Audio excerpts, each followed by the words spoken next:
Coleslaw just seems to be one of those side dishes at your favorite restaurant or even at a backyard get-together that's just simply an afterthought.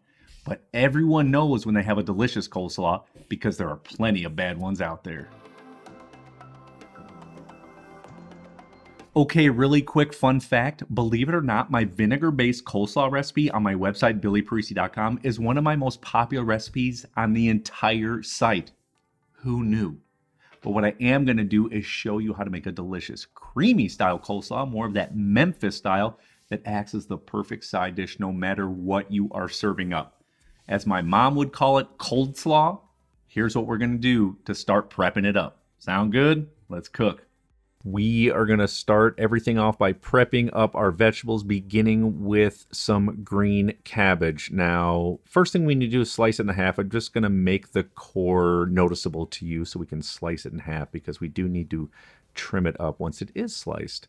Okay, now that it is in half, we want to remove most of the core because it can be bitter and kind of, I don't know, rather crunchy, hard, and not desirable to be in the coleslaw. So what I like to do is just cut a V and pull most of it out. It's okay if there's some in there. Just want to remove that big chunk.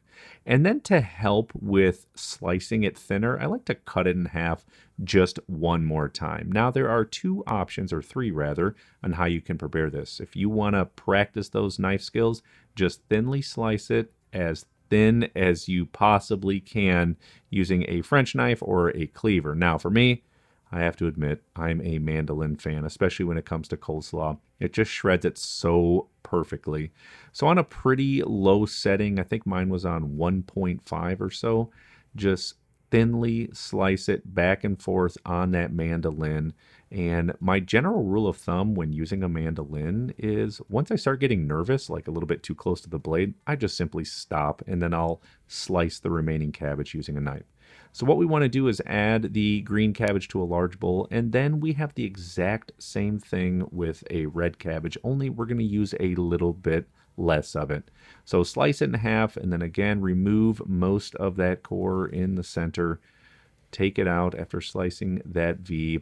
Then we're going to slice it in half one more time, and we're actually only going to use a quarter of it because we just want it more in there for color and of course some cabbage flavor. So again, on the mandolin, thinly slice it as best as you possibly can. It just looks good. It just tastes different. I don't know what else to say. And now for some carrots. What we want to do is simply peel 3 carrots. These are about medium size. This is perfect in this recipe. And then I have an awesome setting on my mandolin where you can grate things and make them perfectly julienne like this. If you don't have this, you can use a grater, which I'll explain in a little bit. And I do want to interrupt quickly and talk about a very classic procedure that is optional. So the carrots and cabbages are in a colander that's in a bowl. What you would do is season it with salt and toss it around. Make sure everything is completely coated. What this does is draw the moisture out of the cabbage because everyone has that point when they make coleslaw and after 30 minutes or an hour, there's liquid at the bottom of it. What this does is sort of help prevent that. You can see all the moisture after just sitting for 30 minutes. See all that collected water at the bottom. Now, instead of squeezing it out, what I like to do is just toss it around in some paper towels to get as much moisture off as possible. You could also put it in a salad spinner. Again, this is optional. I actually prefer the other way by waiting to the end, seasoning it, dressing it, and serving it when it's ready to be served. Right now, going back to our scheduled programming. So, using a yellow onion, if you only have a white or a sweet or a red onion, that would be totally fine. Remove the ends and then simply slice it in half. Remove the outside peel. I'm heading right back over to the mandolin. Again, you could thinly slice with a knife if you want to. I just think the slicing on the mandolin makes things easy. And then again, once you start feeling a little nervous, you stop slicing it. No reason to cut yourself. And now I have 3 green onions. This isn't necessarily classic, but I do like the flavor it provides, and I definitely like that color, that pop of green that it adds. One of my old chefs used to tell me it's all about color, flavor, and texture, and this will definitely help in this recipe. Okay, so you may be thinking 2 things right now. The first one being, no way am I going to buy a mandolin to make coleslaw. Well, let me just encourage you. It's one of those fantastic tools to have in your kitchen tool treasure chest. There are plenty of other recipes you can use them on. Perfect knife cuts every single time. But if you still don't want to buy one, just substitute it out with a cheese grater. I'm pretty sure most folks have one of those. Just grate the cabbage and the carrots, you'll be good. Or you may be thinking the second thing, I don't want to slice anything. Go to the grocery store, get one of those pre-made bags of coleslaw. Will work totally fine in this recipe.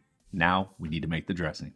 So in a medium-sized bowl, I've got some mayonnaise. I've got a great homemade recipe. If you want to choose to make it, totally up to you. What I'm going to do is add in some buttermilk. This is going to add some awesome flavors, followed up with some cider vinegar. If you don't have cider vinegar, plain distilled vinegar will work as well. Next, some sugar to sort of offset some of that tanginess. We want to season it up with salt and pepper, and then using a whisk, completely combine it until it is mixed together and smooth. Pop it in the refrigerator until it is time to serve everything up.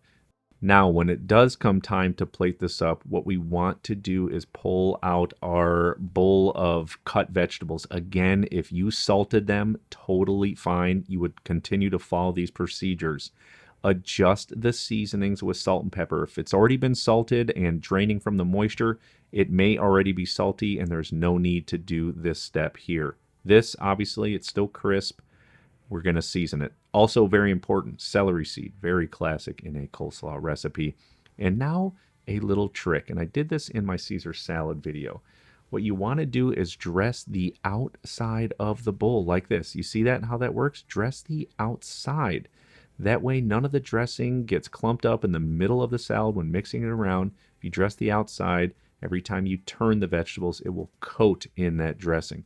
Just like this. So using some tongs or forks, or if you want to use your hands, make sure they're clean, or putting gloves on, totally up to you.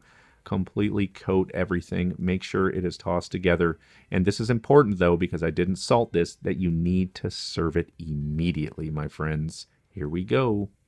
When coleslaws are good, man, are they so good. And it's all about these fundamental techniques. Slicing it super thin, making sure you dress it appropriately by dressing the outside of the bowl so it's not overly soggy, making sure it is seasoned, and not mixing anything until you're ready to serve it so it's not soggy sitting outside all day. You put all these things into practice, all these techniques, every single time you cook, all of your homemade food from scratch will be better. That is my promise to you. So now what we're going to do is plate this up in slow-mo. What we want to do is add this to a large serving bowl, and after 30 to 45 minutes, if this isn't already eaten, you may find a lot of liquid collecting in the bottom. Just drain it off and retoss with a few more tablespoons of the dressing. But if you're serving it right now, add a few more tablespoons of dressing on top for the garnish. We are going to next finish it with some more sliced green onions for this tasty recipe. If you learned something, please, please, please like and share this video, and definitely check out this video right here. I made it just for you. I'll see you on there, but first, got to get into some of this.